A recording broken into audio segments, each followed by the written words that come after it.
اعلان بالفور 1917 یہودی آباد ہونے شروع ہو گئے، اور اصل میں اسی کے لیے خلافت کو منسوخ کرایا گیا۔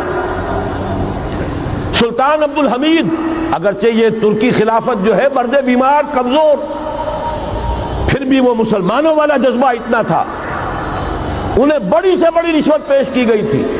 ظاہر بات ہے یہودیوں سے بڑھ کر رشوت دینے والا کون ہو سکتا ہے، جن کے ہاں ایسے بینکر ہوں جو 40 بلین ڈالر کا ایک چیک لکھ سکیں۔